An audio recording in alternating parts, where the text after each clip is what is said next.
Si ce que la personne ramène est inférieur à ce qu'elle coûte, finalement, perdu. c'est pas intéressant. C'est de l'argent jeté par les fenêtres. Si je devais résumer, en fait, la limite entre investir ou jeter de l'argent par les fenêtres, en fait, elle est très fine. Il faut vraiment être prudent, poser les chiffres, calculer votre ROI avant de prendre une décision. En fait, quand on fait un investissement, il faut prendre tous les paramètres en compte.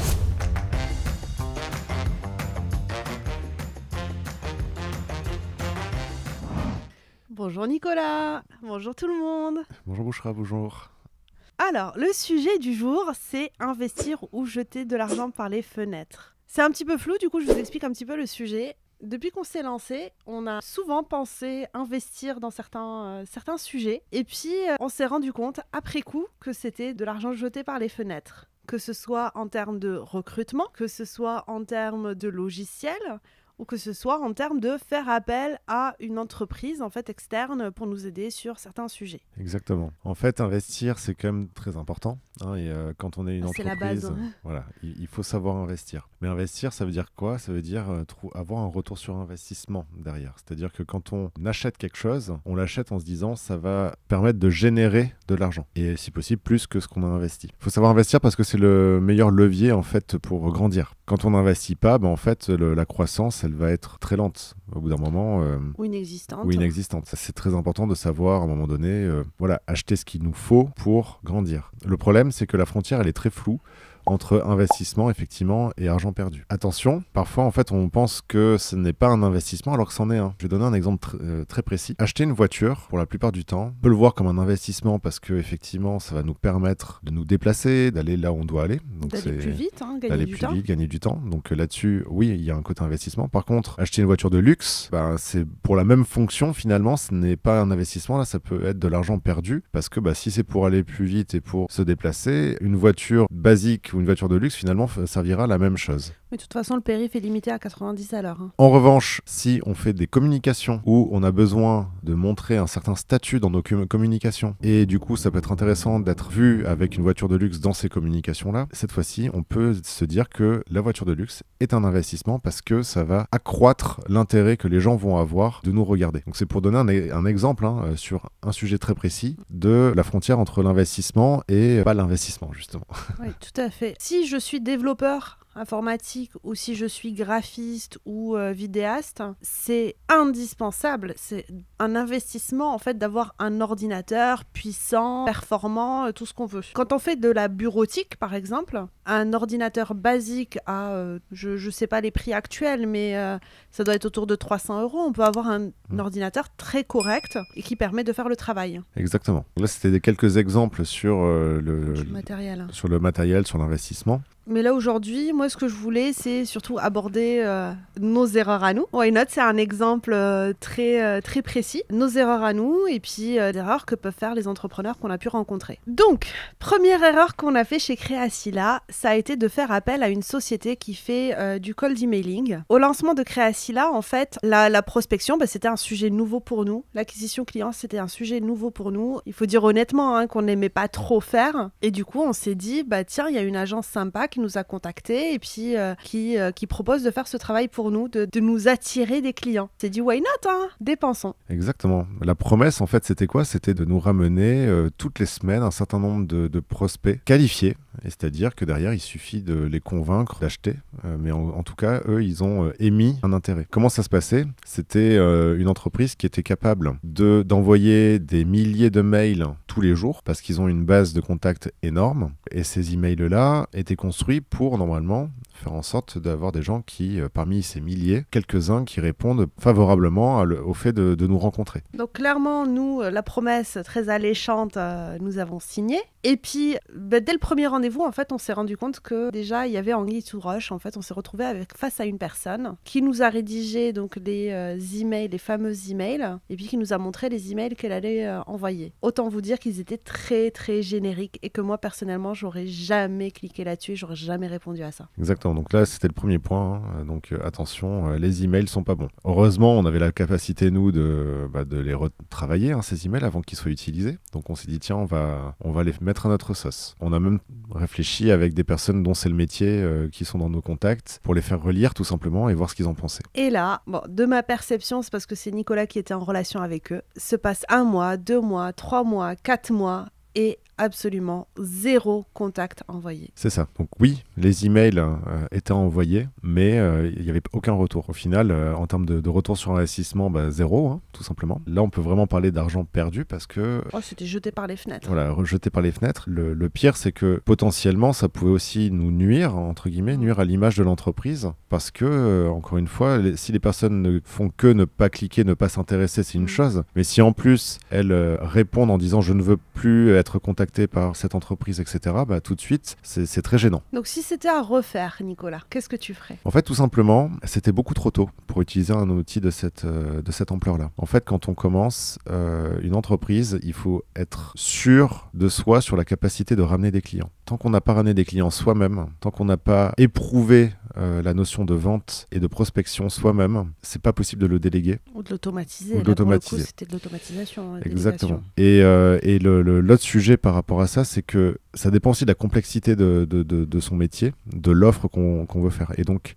on revient sur les mêmes sujets, hein, mais bien identifier sa cible, c'est indispensable. À l'époque, nous, c'était pas très clair. Avoir une offre qui répond à une vraie problématique aussi et savoir l'expliquer, la pitcher facilement dans un mail, c'est quelque chose aussi de très important. À l'époque, c'était pas très clair pour nous non plus. Et donc, c'est pour ça que s'exercer en prospectant soi-même, c'est la meilleure façon de vérifier tout ça. En fait, on adressait, si j'analyse un petit peu les emails qu'on a travaillés, si je les ressortais, en fait, on adressait des emails que des cadres ont l'habitude de lire à des dirigeants qui n'ont pas l'habitude de lire ça. Exactement. Donc ça, c'est un très bon exemple. Après, je pense que c'est pas forcément un outil à ne pas utiliser quand on a un métier ou une entreprise qui était très traditionnelle, où on connaît facilement la cible, où l'offre, en fait, elle est déjà connue par tout le monde. Là, on est plus sur de la subtilité de la façon dont on va écrire les mails pour activer plus ou moins l'intérêt des gens. Par contre, quand vous êtes sur un métier qui n'est pas si clair que ça, qui a besoin d'être vraiment expliqué, ou si on vous dit que si vous êtes incapable en 30 secondes d'expliquer votre métier clairement à quelqu'un, c'est que soit c'est à retravailler, soit tout simplement votre métier ne permet pas ça. Et donc il faut pouvoir prendre plus de temps pour l'expliquer. Et donc ce mode-là de prospection n'est pas du tout intéressant pour vous. Si la cible n'est pas capable de le comprendre en moins de 30 secondes à l'oral, c'est pas la peine de tester par email. Par email automatisé par une agence extérieure. Moi, si c'était à refaire, bien entendu, comme tu dis, éprouver la vente en direct en personne, c'est un pas indispensable. Mais deuxième chose, c'est que j'aurais cherché à construire ma propre base email dès le départ. Donc nous, on a rattrapé le coup une fois que qu'on a terminé notre contrat avec cette agence. On a commencé à construire notre propre base email et à leur envoyer des emails nous-mêmes, en fait. Exactement. Et là, pour le coup, c'est notre ton, c'est notre... et c'est une newsletter et non pas 5 emails de vente à des gens qu'on ne connaît absolument pas et qui ne nous connaissent absolument pas. Là, c'est des gens qui font partie de notre base. Et s'ils font partie de notre base email, c'est parce qu'ils ont manifesté un intérêt à un moment ou à un autre pour un de notre produit. Je vais parler d'un autre sujet, mais qui est très proche de celui-ci, c'est la publicité en ligne. Sur la publicité en ligne, pareil, on peut voir ça comme un investissement parce qu'on va payer en général au clic sur la publicité et on sait que sur chaque clic, il va y avoir un taux de transformation a priori qui fait qu'on va être rentable. Le problème, c'est que pour pouvoir mettre en œuvre ça, il faut déjà être capable de mesurer sur les différentes chaînes, sur la chaîne de vente, où est-ce que les gens s'arrêtent, où est-ce qu'ils cliquent, qu'est-ce qui les intéresse, etc. pour que ce soit performant. Donc ça demande des connaissances dans le paramétrage des publicités, dans le paramétrage de l'analyse d'un site internet par exemple. Et ensuite, il faut être sûr d'être dans un mode de conversion. C'est-à-dire que si on fait de la publicité pour que les gens viennent sur notre page, oui, il va y avoir des gens qui vont venir sur la page. Mais sauf que en tant qu'entreprise, ce qu'on veut, c'est pas seulement que les gens viennent sur la page, on veut qu'après, une fois qu'ils soient sur la page, qu'ils achètent, qu'ils aillent plus loin. Et ça, c'est très important. C'est-à-dire que si la page ne convertit pas, vous pouvez faire la meilleure publicité du monde. Il y aura des milliers de personnes qui viendront sur cette page, mais au final, il y en aura 0 qui vont acheter. Et donc, c'est jeter de l'argent par les fenêtres, encore une fois. Exactement. Il vaut mieux, à ce moment-là, investir dans une entreprise qui fait du copywriting ou qui va être experte dans le fait de construire une landing page qui convertit, plutôt que de faire de la publicité. Alors, de quoi je pourrais vous parler aussi un autre moment où on a jeté de l'argent par les fenêtres. Je dirais que ça a été un recrutement sur un profil assez technique technique d'un junior. Donc, entreprise naissante, on ne pouvait pas se permettre d'embaucher quelqu'un d'expérimenté parce que ça coûte cher, parce que voilà. Donc, on a recruté quelqu'un de junior pour réaliser un travail qui est somme toute très technique. Et finalement, il me semble que toute la période où cette personne a été là, elle n'a pas réussi à terminer le travail. Donc, nous, on pensait que ce serait fait en 2-3 mois et en fait, ça a pris beaucoup plus longtemps pour ne pas être terminé. À la fin, on a arrêté les frais. En fait, de manière générale, un recrutement, c'est aussi un investissement, comme on disait. C'est-à-dire qu'il faut réfléchir à est-ce que la personne qu'on recrute va générer suffisamment de choses pour déjà être capable de s'autofinancer son salaire et plus. C'est-à-dire que voilà, le but, c'est de pouvoir se décharger de son propre temps, si possible, faire plus que juste compenser le salaire. Donc, ce que tu es en train de dire, c'est que si la personne vient et son travail me permet de me dégager assez de temps pour générer de l'argent ou qu'elle génère elle-même de l'argent, c'est un recrutement qui est bien fait. C'est ça. Je vais donner plusieurs exemples. On parlait juste avant de prospection, de vente, avec les fameux cold emailing. Une autre façon d'investir, on pourrait se dire, j'ai pas trop envie de prospecter moi-même, je vais recruter un commercial. Première idée, en général, on se dit, ouais, super, un commercial, ça va nous ramener des clients. Mais encore une fois, souvent, le meilleur expert, c'est vous, votre métier. Alors, un métier qui est, encore une fois, très standard. Quand je dis standard, c'est qui n'est pas innovant, qui est classique. Pour lequel tu as des processus, en fait. Pour lequel il y a déjà des processus existants, ou surtout où le grand public, où les entreprises connaissent très bien ce métier et ont des besoins identifiés et clairs.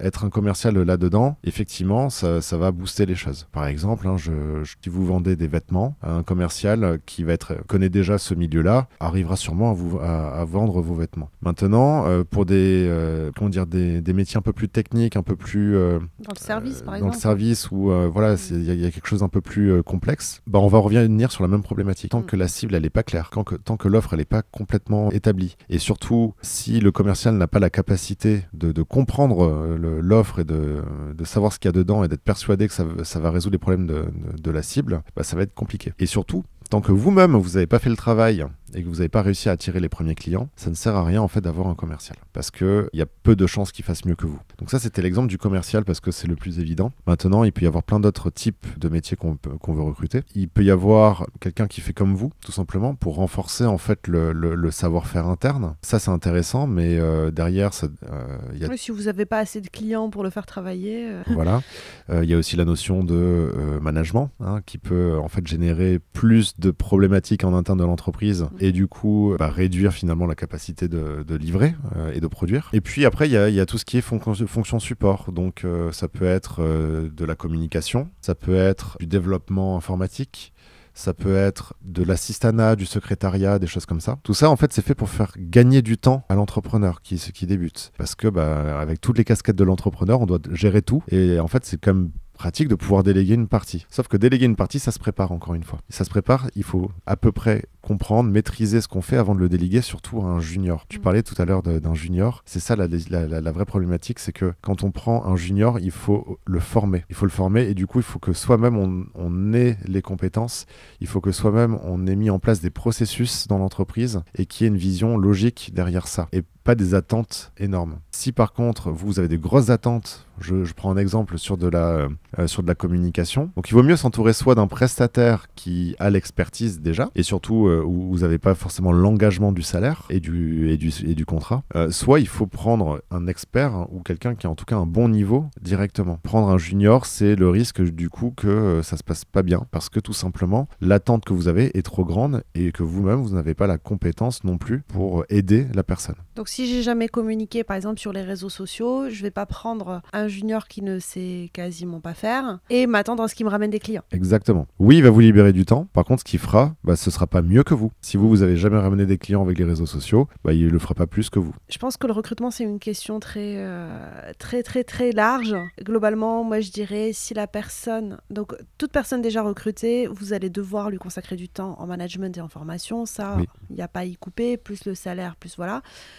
Donc derrière, l'idée en fait c'est de calculer qu'est-ce que j'attends que la personne me ramène comme argent à l'entreprise ou j'attends qu'elle me dégage comme temps pour que moi je ramène de l'argent à l'entreprise. Donc vous calculez en fait ce retour sur investissement et vous calculez aussi le coût Donc le temps que vous allez passer à accompagner cette personne, les salaires, les rémunérations, les primes, tous les frais qui sont relatifs à cette personne. Si ce que la personne ramène est inférieur à ce qu'elle coûte, finalement, c'est pas intéressant. C'est de l'argent jeté par les fenêtres. C'est de l'argent jeté par les fenêtres, exactement. Est-ce que tu as autre chose sur ce sujet ? Ouais, le sujet de recrutement est très large. Le fait de croître de manière organique, c'est un sujet qui est très important parce que c'est ça qui permet de devenir chef d'entreprise réellement et de se mettre sur un chemin pour l'entreprise qui est vraiment orienté croissance. Maintenant, il faut savoir le faire au bon moment, il faut savoir le faire avec les bonnes personnes, pas faire d'erreurs dans le recrutement. Il faut faire en sorte aussi de se préparer soi-même au management, qui est encore une nouvelle fois un nouveau métier à maîtriser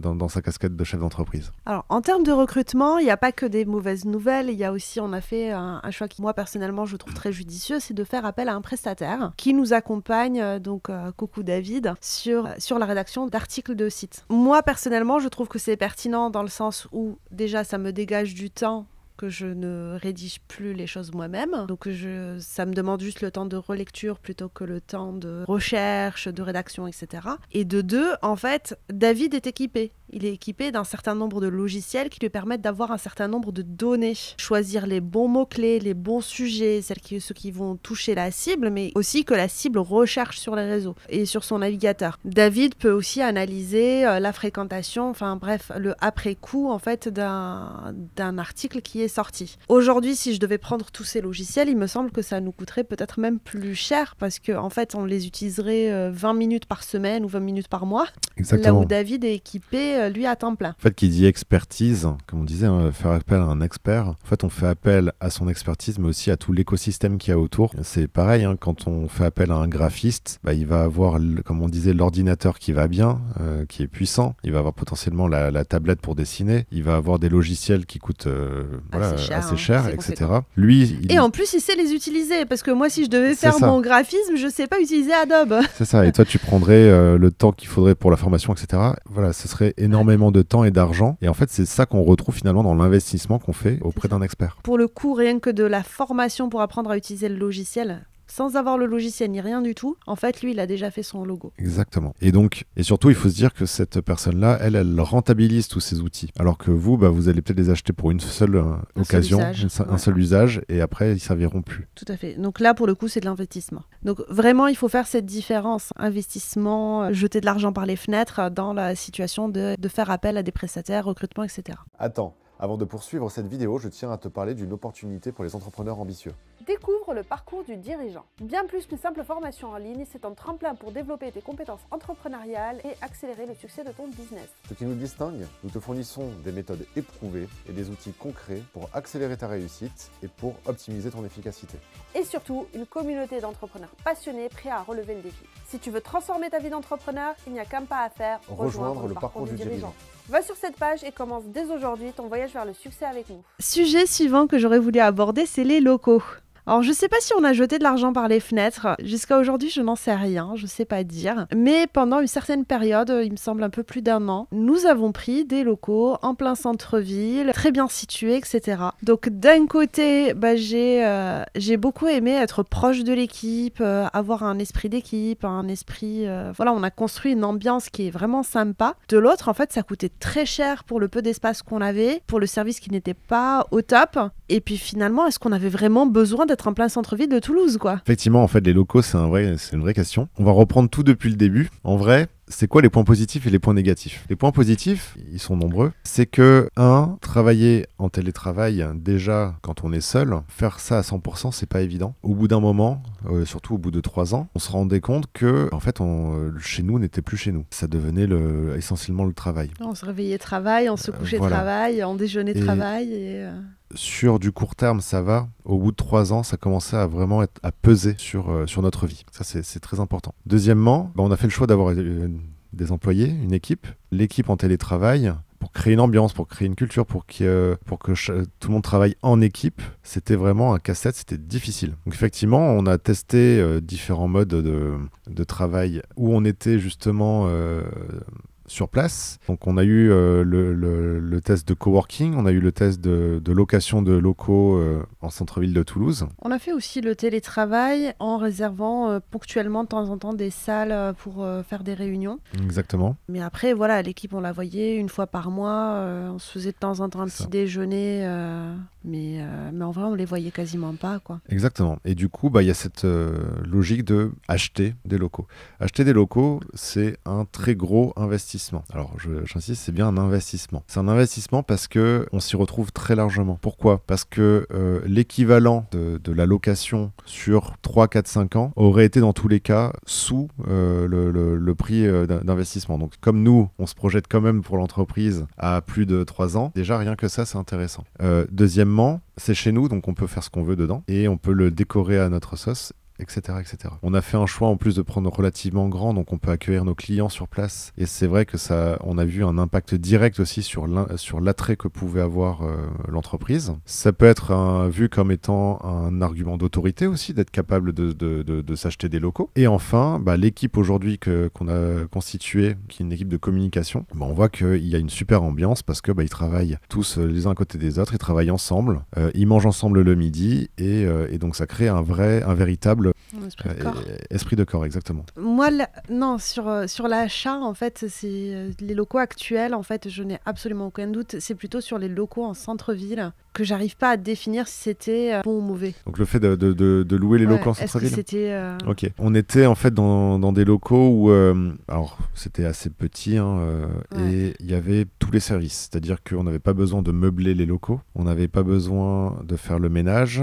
et il y avait Internet qui était inclus. Donc ça, c'était comme très intéressant, avec la possibilité aussi il y avait une petite cuisine, et il y avait les toilettes, évidemment, et il y avait... les services de base, en fait. Il y avait juste à apporter son ordinateur et à travailler. Exactement. Et on pouvait en plus louer des bureaux supplémentaires en cas de besoin, donc en cas de réunion avec un client. Ça, sur le papier, c'était très intéressant. Par contre, ces services-là ont un coût. Ce coût était relativement élevé par rapport à l'espace qu'on avait. Donc ça, c'était un premier point. Moi, j'avais une frustration, personnellement. C'était la qualité d'Internet qui n'était pas ouf, qui était partagée avec toutes les personnes qui louaient des espaces dans ce bâtiment. Et deuxième chose, c'est le bruit. En fait, on n'avait aucune maîtrise et aucune information de quand, par exemple, la tondeuse allait passer. Nous, on pouvait prévoir une interview avec un partenaire et se retrouver avec le gars qui passe la tondeuse juste sous la fenêtre pendant le tournage. Exactement. Plus les klaxons, les manifestations, etc., etc.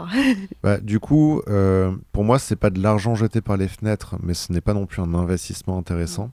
C'est-à-dire qu'on n'a rien gagné dans l'affaire. On a finalement dépensé pour se rendre compte de l'importance que c'était de plus être en télétravail, d'avoir un pied-à-terre professionnel. Par contre, au-delà de ça, ça nous a apporté comme beaucoup de problématiques, notamment dans la gestion, dans le fait d'arriver le matin de pas avoir Internet. Et de pas avoir Internet parce qu'ils nous ont pas prévenus, et donc on est obligé finalement de changer de lieu de travail, voire de rentrer à la maison, alors que potentiellement on avait des réunions à 8h45 et que tu as une réunion à 9h et qu'il n'y a pas Internet, c'est joyeux. Voilà, on n'était pas contents. Donc ce genre de maîtrise-là qui ne va pas. Ou alors le fait dans ce genre de cas, on n'a pas tous les clés, c'est évident. Donc en fait, les premiers qui arrivent, s'ils n'ont pas les clés, ils doivent attendre que le bureau, l'accueil ouvre. Mais si la personne de l'accueil, elle a un problème, elle n'ouvre pas, au final, tout le monde reste dehors. C'est des cas avérés, on l'a vécu. On l'a vécu. Bref, beaucoup d'embêtements pour au final un service qui coûtait relativement cher. Donc oui, on a un peu perdu d'argent par rapport à ça. Par contre, ça nous a fait prendre conscience de l'intérêt d'avoir des locaux et du coup d'acheter aujourd'hui. Alors, il n'y a pas que de l'investissement en argent, il y a aussi de l'investissement en temps. Il y a des choses qu'on a cherché à réaliser par nous-mêmes aussi, alors qu'au final, des logiciels sur étagère existaient, ou des abonnements à des logiciels existaient qui auraient permis d'aller plus vite. Donc là, j'ai pas de nom qui me vient exactement. Je sais pas si toi, ça te fait penser à quelque chose. Peut-être les quiz, non ? Alors évidemment, des idées de perte de temps, J'en ai des tonnes, parce qu'il y a plein de fois où effectivement on va se lancer dans des actions en pensant que c'est intéressant, et en réalité ça a été une perte de temps. Donc là, c'est de l'argent jeté par les fenêtres. Parfois c'est sur un coup de tête, parfois, je vais donner un exemple très précis, c'est quand on a créé le site web au tout début. Moi je voulais faire quelque chose de personnalisé, je me suis dit tiens, je vais le coder moi-même, le site internet. Il fallait que je me remette dans ces notions-là pour pour faire le site. Au final, ce que j'ai fait, c'était sorti à temps, mais c'était moche, concrètement. Donc au final, on est retourné sur quelque chose qui était beaucoup plus on a pris simple. un WordPress et ça a été plié en quelques heures. Et donc oui, je savais pourquoi je voulais pas WordPress à l'époque, mais c'était des raisons qui ne valaient pas.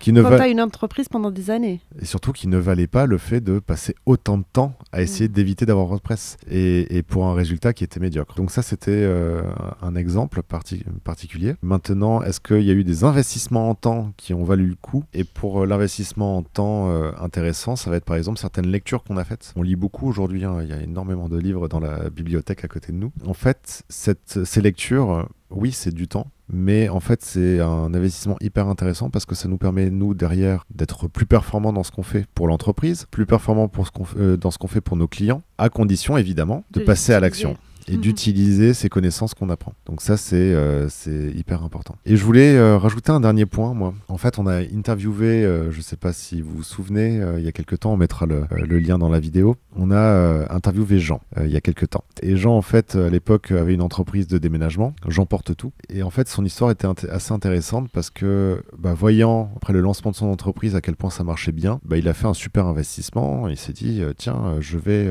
investir dans un camion. Le problème, c'est qu'il avait oublié un point très important qui est la saisonnalité. En fait, quand on fait un investissement, il faut prendre tous les paramètres en compte pour être sûr qu'il va y avoir effectivement un retour sur investissement. Et ces paramètres sont, en l'occurrence, la gestion de la trésorerie.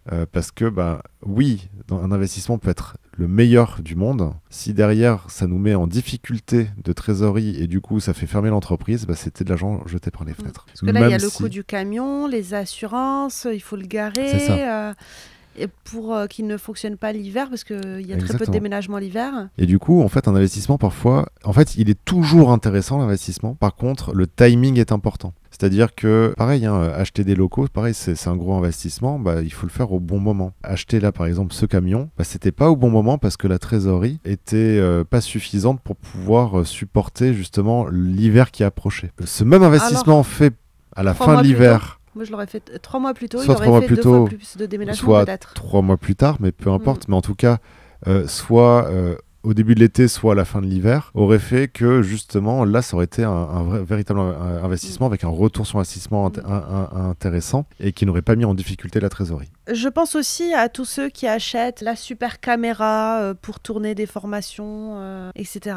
Il y a tous ceux qui choisissent de mettre des enseignes très brillantes, visibles de partout, etc. Qu'est-ce que tu en penses de ce genre d'achat ? Alors, acheter le meilleur matériel, encore une fois, effectivement, c'est une question de retour sur investissement et de capacité à l'utiliser. La super caméra à je sais pas, 50 000 euros.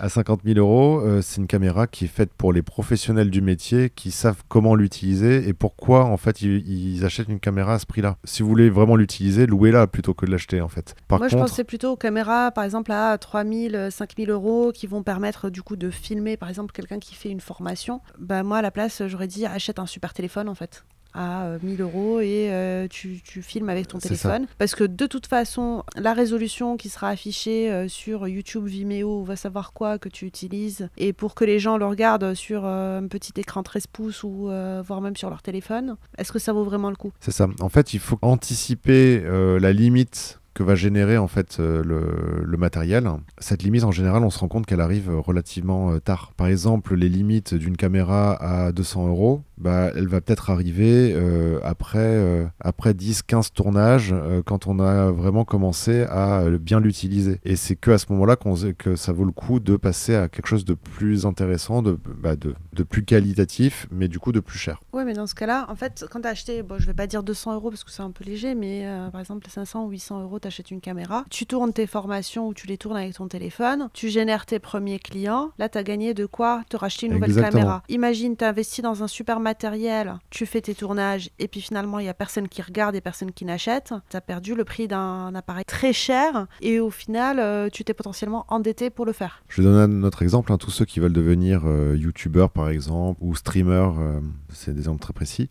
Pareil, le fait d'avoir le meilleur matériel au début n'est pas forcément gage de qualité et gage de réussite. En fait, c'est voilà, ce qu'on dit, c'est qu'il faut avoir quand même un bon micro. Donc, il y a un petit investissement de départ à avoir. Mais on peut commencer effectivement avec son téléphone. Avec un micro-cravate filmer. à 13 euros hein, ou 15 Voilà. euros. Voilà. Et filmer avec son téléphone. Et l'intérêt du public viendra dans le contenu, dans ce que vous proposez. Et derrière, vous ferez, avec ce que vous gagnez, de mieux en mieux. Et donc, vous pourrez investir dans du matériel qui est de plus en plus qualitatif. Nous, on s'est mis des jalons de nombre d'abonnés. À partir de tant C'est d'abonnés, on achètera. À partir de tant d'abonnés, on achètera. Exactement. Par contre, il y a d'autres matériels qui, pour nous, sont importants parce que c'est notre quotidien. Et donc là, en fait, on ne se met pas de limite. Et donc, je te demandais également pour des panneaux. Alors, autant je peux comprendre qu'une boutique puisse avoir besoin d'un panneau en ville Oui. pour qu'on sache ce que c'est. Alors oui, effectivement, le fait d'avoir des enseignes, des choses qui soient très brillantes, très lumineuses et qui attirent. Là, il y a deux écoles, tout simplement. Moi, je pense que c'est pas forcément la meilleure approche parce que c'est risqué, tout simplement. Mais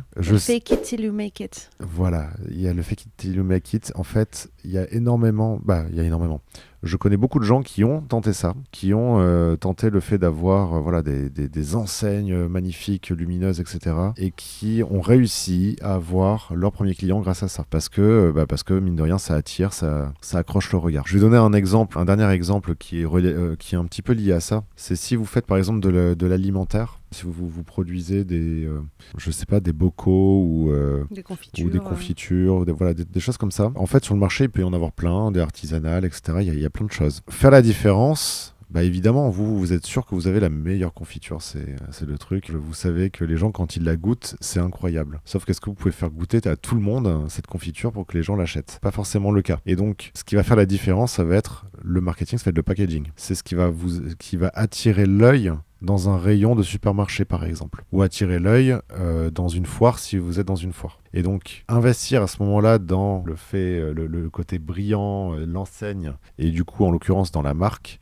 c'est quelque chose qui est très important. Si je devais résumer, en fait, la limite entre investir ou jeter de l'argent par les fenêtres, en fait, elle est très fine. Il faut vraiment être prudent, poser les chiffres, calculer votre ROI avant de prendre une décision. Pour ce qui est nouveau pour vous, enfin pas nouveau sur le marché ou comme pratique, par exemple, la première fois que vous recrutez sur un certain métier ou voilà, faites appel à des prestataires, vous prenez un contrat d'1 mois, vous travaillez avec eux pendant 1 mois, 2 mois, 3 mois, et puis vous vérifiez ce que ça donne d'abord avant de commencer à vous engager sur des CDI. Exactement, testez les choses, allez-y progressivement. On parlait tout à l'heure de investir dans la publicité, vous pouvez payer 10, 30, 50 euros par mois pour commencer, pour tester, pour voir la rentabilité. C'est pareil pour les emails, en fait, commencez un petit, ne prenez pas tout de suite des gros contrats, en fait, ne vous engagez pas sur des choses énormes, il faut tester les choses lorsque vous n'êtes pas sûr de vous, en fait, en termes d'investissement. Et de toute façon, vous verrez très très vite si un investissement vaut le coup ou pas. Oui, tant qu'il y a possibilité de faire marche arrière, moi je dirais même pour le matériel, là tout à l'heure on parlait de matériel,